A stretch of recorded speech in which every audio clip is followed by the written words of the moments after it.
Welcome to all the students. Today we are going to start with a new unit that is of plant physiology, and the topic that we are going to cover in that unit today is introduction to dormancy and its causes, that is causes of dormancy. So let us first understand that what is dormancy. For that we need to understand that what is dormant. Dormant is something that is inactive or that has slowed down for a period of time. So this is a stage where something becomes inactive. For example, I think all of us have uh, come across this term one way or another.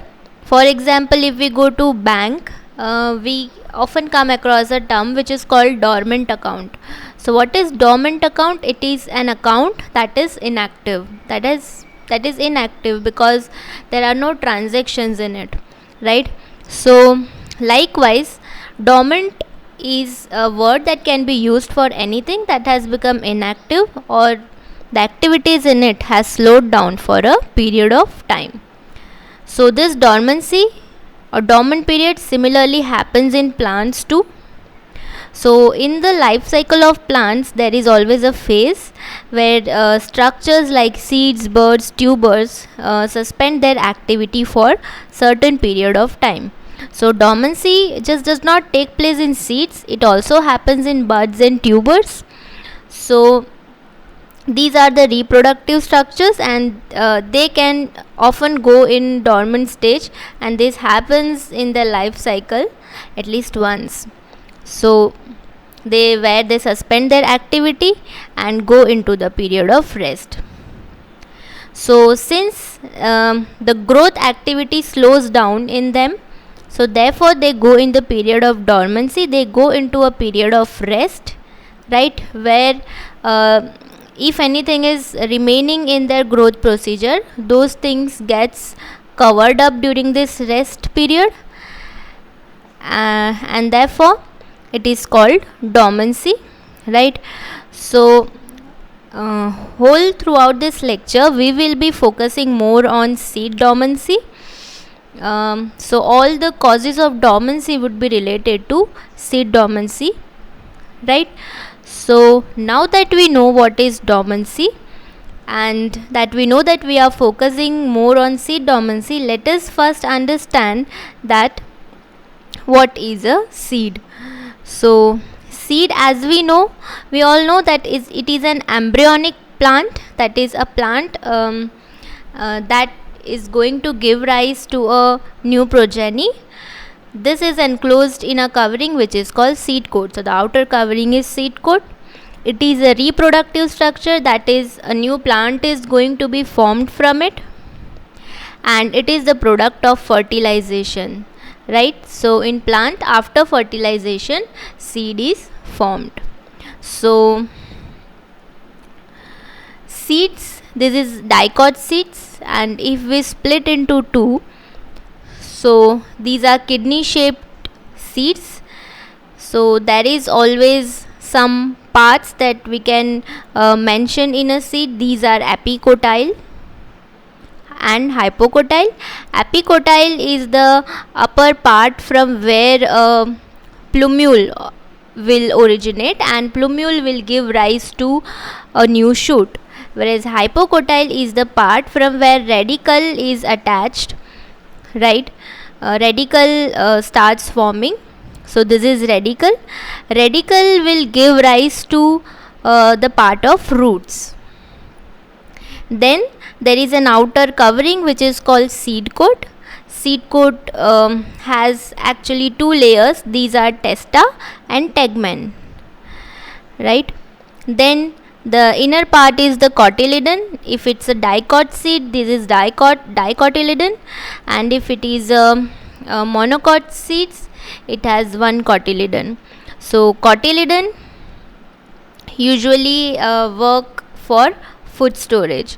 Then there is this white scar that you can see, this is called hilum.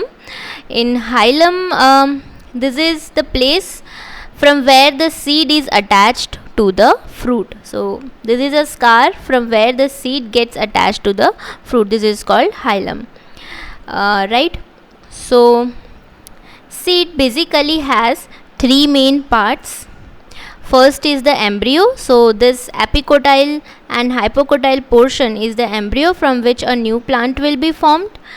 Then there is a supply of nutrients for the embryo, right? So in the cotyledon there is endosperm. Endosperm gives nutrients to the embryo, right? And there is a seed coat. So outer covering is the seed coat, right? So these are some of the important part of seed, and we already know that seed is an embryonic plant enclosed in a covering, right? So now that we know what is a seed, let us move towards our next topic, which is seed dormancy. So dormancy, we can define it as an adaptation that prevents seeds from germination even if environmental conditions are favorable. So this is a state where seeds, though they get all the possible favorable environmental conditions, will not germinate. So dormancy will prevent the seeds from germination even if they have all the environmental conditions favorable. So this is called dormancy or seed dormancy. So sometimes, though the seeds they may be fully developed, though they may be fully mature, and though they may be completely viable. Viable means seeds that are completely ready for germination. So though they have all these things ready, but still they will go into a dormant stage that will prevent the seed from germination. So they may be fully mature, but still they may not germinate. So this is called seed dormancy. This happens when the seeds become physiologically inactive. That is, when the seed goes dormant, all the physiological activities, right, inside the seed, those will get slowed down, or those will become inactive, and therefore they enter into a resting stage, and this resting stage is called dormancy. That is this process during which seed goes into a resting stage where the seed will not germinate is called dormancy, and the seeds that are growing through the period of dormancy are called dormant seeds. So the reason behind dormancy could be that actually the seeds require a period of rest before germination. For example, if seed want to complete some other incompleted work inside, so then sometimes the seeds may go for a period of dormancy, or sometimes even if seeds are ready, they may require rest, because of which they go into a period of dormancy, right? So now that we know that what is seed dormancy, we move towards types of dormancy. Types of dormancy can be of three types. These are innate dormancy, enforced dormancy, and induced dormancy. So innate dormancy, as the name itself suggests, the dormancy is because of internal factors. So this is dormancy due to internal reasons, that is reasons from inside of the seed. So this could be reasons like inability of the embryo to germinate. Similarly, enforced dormancy, as the name suggests, it is something that is forced, that is from outside. So this is dormancy due to external factors. For example, external factors could be temperature, light, moisture, oxygen, right? So and many more. So types of dormancy, in that enforced dormancy can have any of these external factors, where if a plant does not get all of these proper external conditions, then sometimes the seed may become dormant. Similarly, the last type of dormancy is induced dormancy, where when the seeds they imbibe water, but they are placed under extremely unfavorable condition. Though they have imbibed water, and though they have imbibed water, but still the conditions that are available are unfavorable. So in such case, the germination fails to happen. Usually for germination to occur, water imbibition is an important factor, but still sometimes when the seeds though imbibe water, but if an unfavorable condition is there, this will fail to germinate. So this is called induced dormancy, right? These three types are example of primary dormancy. There is one another type of dormancy which is called secondary dormancy. Secondary dormancy is when once the plant goes in dormant period, it comes out of the dormant period and then it again goes back to dormant period. So there is a twice dormant period that is happening in the seed. So then it is called secondary dormancy. That is, many times dormancy can repeat, but in primary dormancy it is usually once dormancy takes place, and then when the dormancy breaks, then the plant will germinate and it will not go back to a dormant period, right? So this is about types of dormancy. Now let us understand that what are the causes of dormancy, that is what are the causes that can lead to dormancy. These causes are basically four. These are seed coat induced dormancy, embryo induced dormancy, dormancy due to specific light requirement, and dormancy due to germination inhibitors. So we will consider each of these causes one after the another.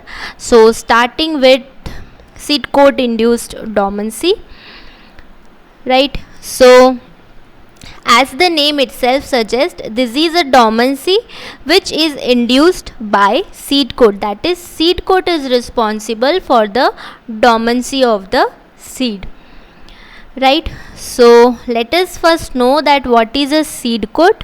So in a seed, seed coat is tough covering of the seed. This is a tough covering because of which the seed remains protected. These are formed of integumentary layers of ovules. The integuments of the ovules are actually the ones that becomes seed coat later on. So these integumentary layers of ovules, they become testa and tegmen of the seed coat. Now what does this seed coat contains? It contains polysaccharides, hemicelluloses, fats, wax and proteins. All of these chemical constituents the seed coat contains, right? So this seed that we are seeing here is a ripened seed, right? What a ripened seed does, that when the seed is not ripe, it is full of water and all kind of chemical constituents, but when the seed gets ripened, the chemical components that are present in it gets dehydrated. That is, all these chemical components, they get dehydrated, that is, they lose water, and as they lose water, the seed becomes hard, the seed coat becomes hard, and this leads to the formation of a hard and tough covering around the embryo, and this is called the seed coat. The hard and tough covering is seed coat, and this covering is mainly for protection of the embryo. So this is regarding seed coat.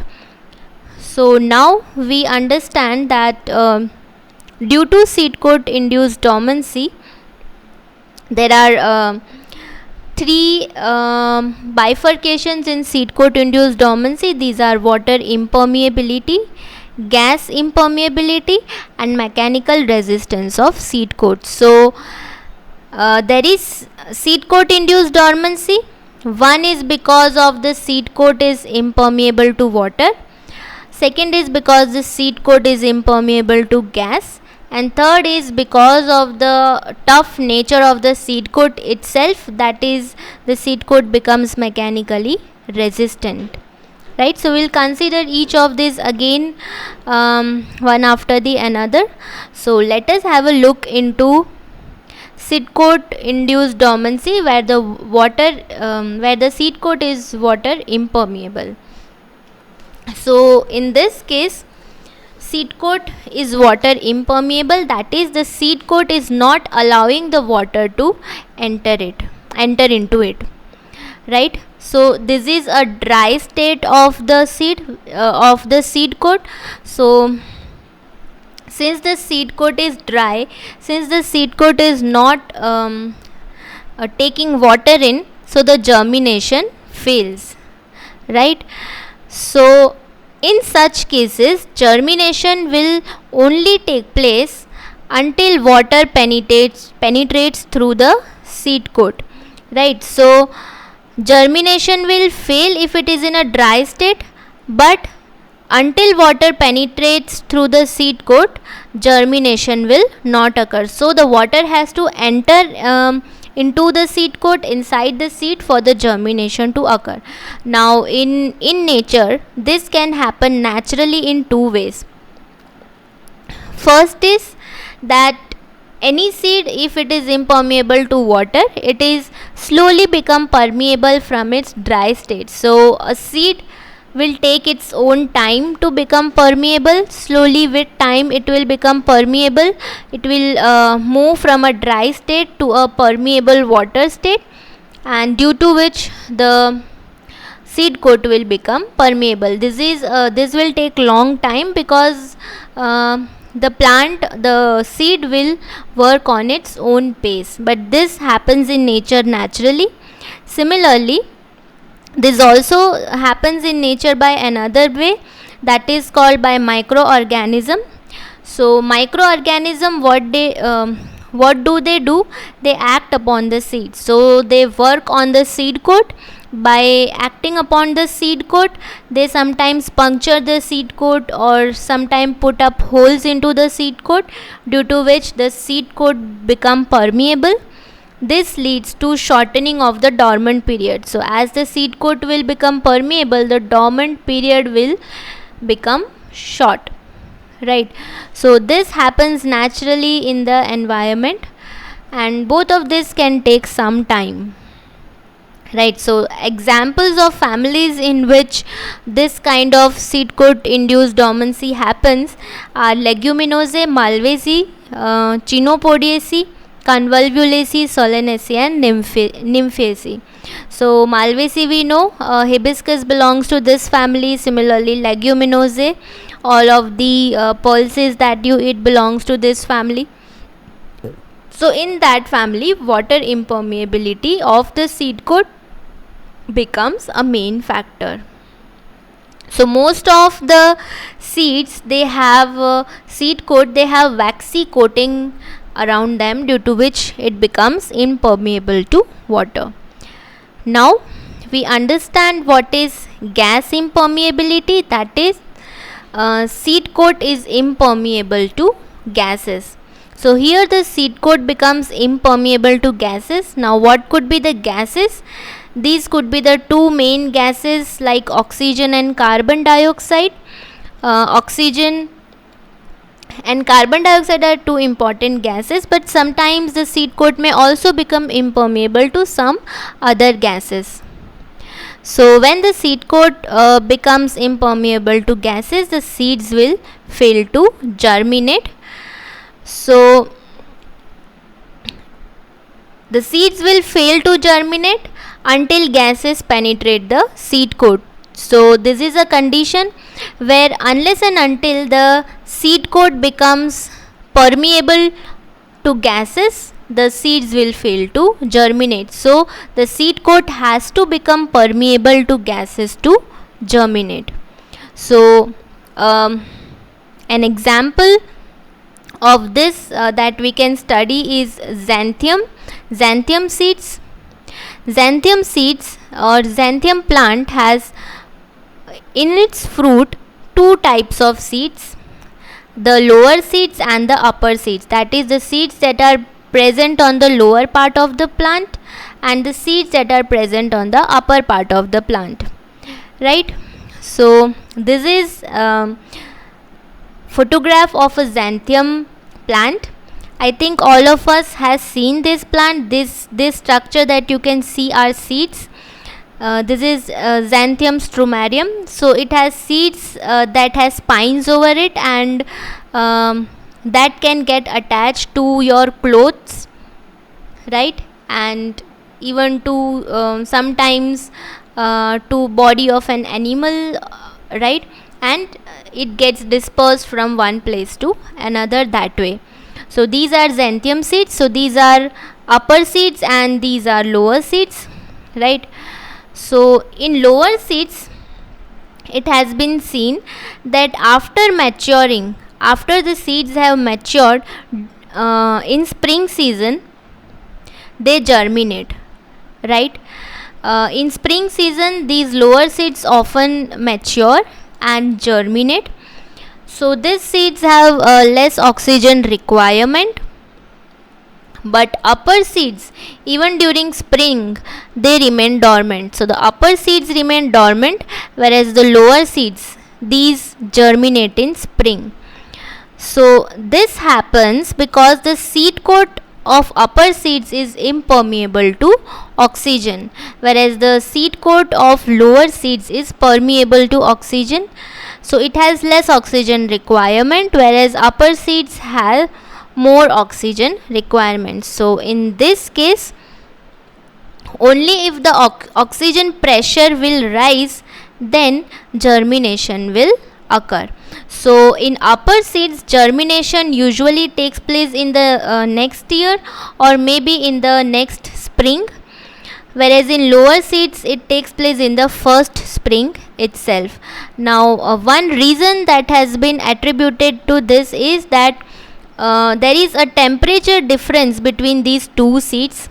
In lower seeds the temperature is higher, because of which it can at higher temperature oxygen can easily diffuse into the seeds. So lower seeds germinate as they get oxygen, whereas upper seeds have lower temperature, and this lower temperature leads to not allowing the oxygen to get inside, due to which the lower seeds become dormant and they wait for the next spring or for a proper temperature condition to allow for the diffusion of oxygen. So this is one reason that has been attributed to it. So as the oxygen pressure will rise, the upper seeds, they will germinate. So this is about gas impermeability. This has also been observed in many types of grasses and family of Compositae. Now we understand the third type of seed coat induced dormancy, which is mechanical resistance of seed coat to the growth of embryo.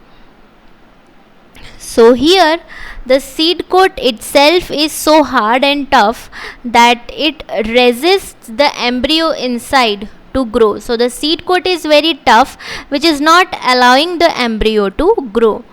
So that means that the seed coat, though it may be permeable to water and oxygen, there is no issue with permeability of water and oxygen, but it will prevent expansion of embryo. It is hard and tough, but it is permeable to water and oxygen. That is, it is water permeable and it is gas permeable, but still the seed will remain dormant, because this seed coat, because of its tough nature, is not allowing the embryo to expand. This is because of the mechanical strength of the seed coat. So though it would be saturated with water, though it would be permeable to water, it will remain dormant. It can there has been cases where some seeds, though it remains saturated with water, can remain dormant for long period of 30 years also. That means water impermeability is not an issue here. What is the issue? It is the hard and tough seed coat.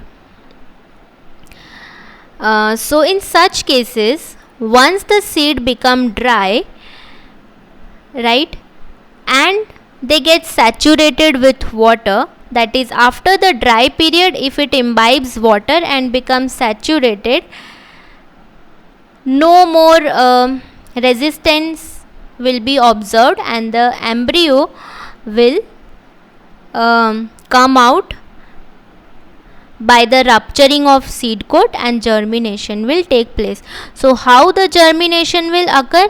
Once the seed becomes dry, that is after the period of this saturation, right, after the water has completely dried, after water has entered inside, the seed has become saturated, the seed has to become completely dry.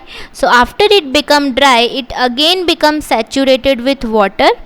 But now the second time, as it becomes saturated with water, the seed coat cannot resist the embryo.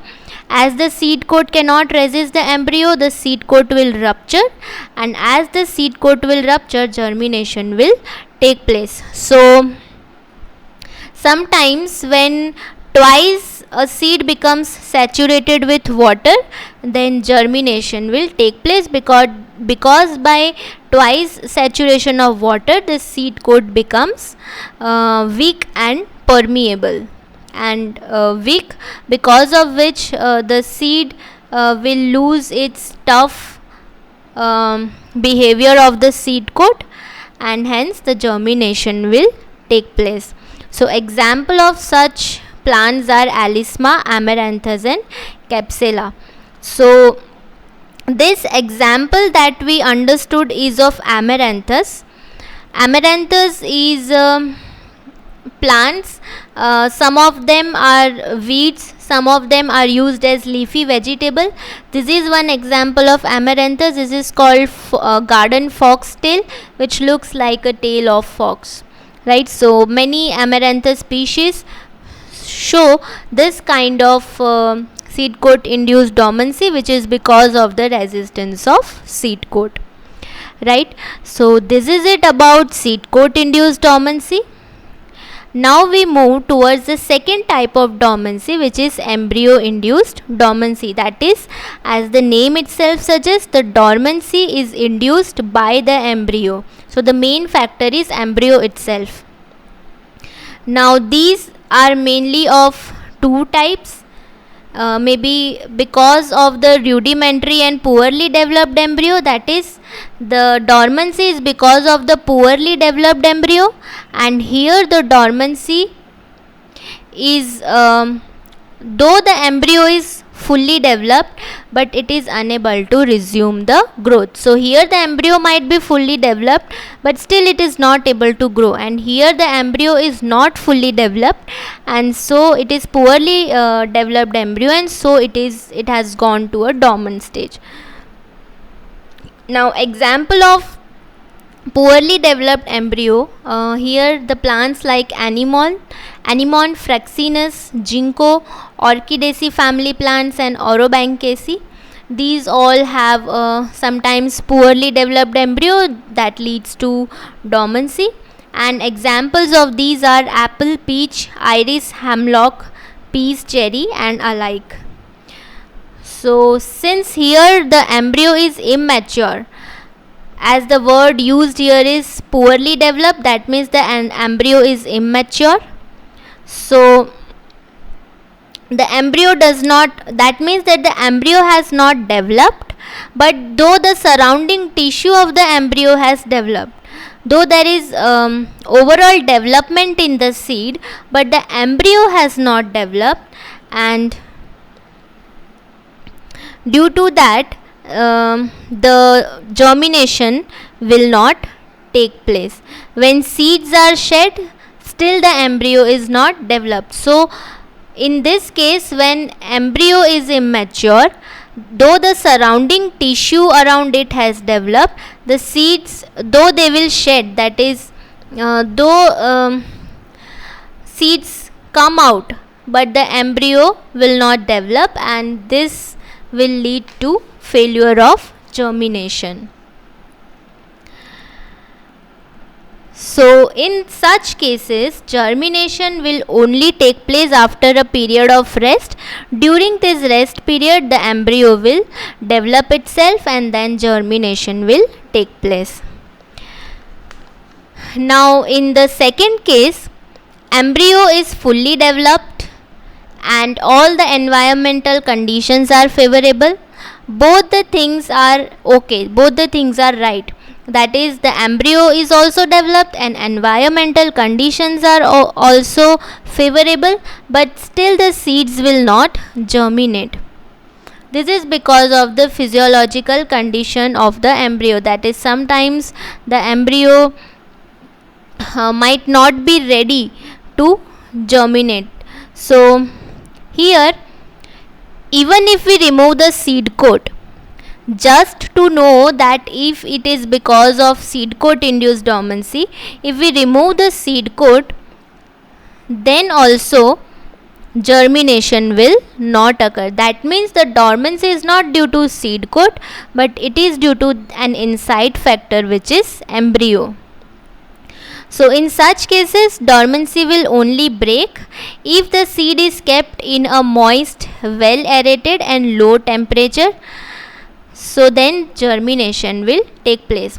Now this process, during which we keep a seed in a moist, well aerated and low temperature, is called the process of stratification or after ripening. This is a method of breaking seed dormancy. We don't need to understand it much right now because this we will be considering in our later lectures. So just keep in mind that stratification is when a seed is kept in moist, well aerated and low temperature. This is also called after ripening. After these conditions, the embryo will germinate.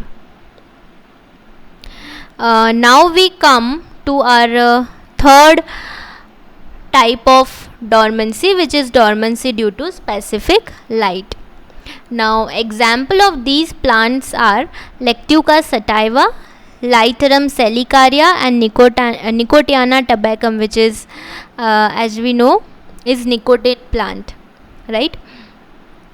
So the example that we are going to consider here is Lectuca sativa. This is Lectuca sativa plant.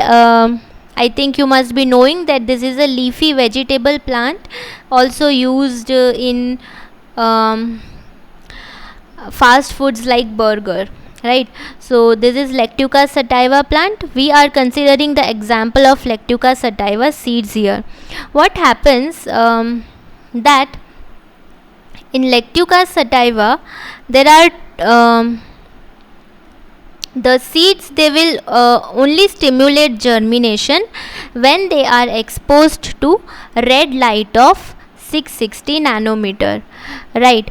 The germination will only occur when there is red light present of 660 nanometer wavelength, whereas the germination in seed will inhibit if far red light of 730 nanometer is present. That is, there is involvement of phytochromes.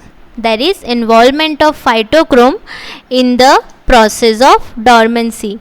And what are phytochromes? Phytochromes are class of photoreceptors that are used to detect light. So these photoreceptors, they detect light, and phytochromes play here a major role, where germination will only occur in 660 nanometer red light and inhibit in 730 nanometer far red light. That is 660 nanometer here. This is called PR, which is able to absorb only red light of 760 nanometer, and PFR is able to absorb only far red light, which is of 730 nanometer. So that means that these all plants, they require specific light for dormancy to break. Similarly, same kind of things has been observed in rumex seeds. Rumex seeds are mostly weeds. They have broad leaves, also sometimes used as ornamentals. So in these seeds, increase in intensity and exposure to light duration leads to reciprocal increase in germination. So if there is increase in the intensity and exposure of light, then there is a reciprocal increase in germination. Similarly, in seeds of begonia, it has been observed that they at least require a photo period of 12 or more hours for seed germination. So only if they get 12 or more hours of photo period, then and then only the seeds will germinate. So such seeds that are sensitive to light, that is they require specific light, so seeds that are light sensitive are called photoblastic seeds. So just remember this term, that seeds that are sensitive to light are known as photoblastic seeds. Now we come to our last kind of dormancy, which is dormancy due to germination inhibitors. Now here, as the name suggests, dormancy is because of the germination inhibitors. So sometimes in seed coat, in endosperm, or in embryo, or in the structure surrounding them, there might be present certain germination inhibitors. So what are these germination inhibitors? These are different kinds of chemical substances that are present in plant that act as germination inhibitors. So due to this germination inhibitor, they inhibit the process of germination, and that leads to dormancy. So some of the germination inhibitors are, for example, organic acids. Organic acids are acids like citric acid that is present in some plants. Similarly, phenolics. Phenolics are some example of it is vanillin and salicylic acid. These are produced in plant for overcoming stress. Similarly, tannins, these are present in bark of trees, leaves. These help in protecting from infections. Similarly, alkaloids, there are many drugs that are alkaloids that has been obtained from plants. These are like morphine, quinine. Also some poisons are alkaloids. Similarly, unsaturated lactones. Lactones are usually seen in Asteraceae family. Then there are ammonia releasing substances, that is substances that release ammonia, and cyanide releasing substances, that is some plants have their fruits and seeds that are able to release cyanide, and this cyanide is sometimes lethal for animals. So these are some of the chemical substances that are produced by plant. Similarly, some other chemical substances are coumarin, perascorbic acid, ammonia, phthalides, ferulic acids, and abscission too. So all of these are various chemical substances. They have some role to play in the plant, but this will act as inhibitors when present in large amount. When produced in large amount, this can inhibit the growth of the seed. So anything of excess that is produced can become harmful to the plant also. So germination will only happen when these inhibitors are leached out, that is when these inhibitors are removed from seed, only then germination will take place, or when the effect of these will go away, the germination will take place. So this is about dormancy due to germination inhibitors, and with this we come to the end of our topic, where we have completely considered what is dormancy, what is seed dormancy, and what are the causes of dormancy. So examples of these are tomatoes, glumes, and oats. So for now we end this session. I'll be back with the continuation of this topic belonging to this unit. Till then, all of you please go through the video, and if you have any doubt, get back, you can talk to me, right? Thank you.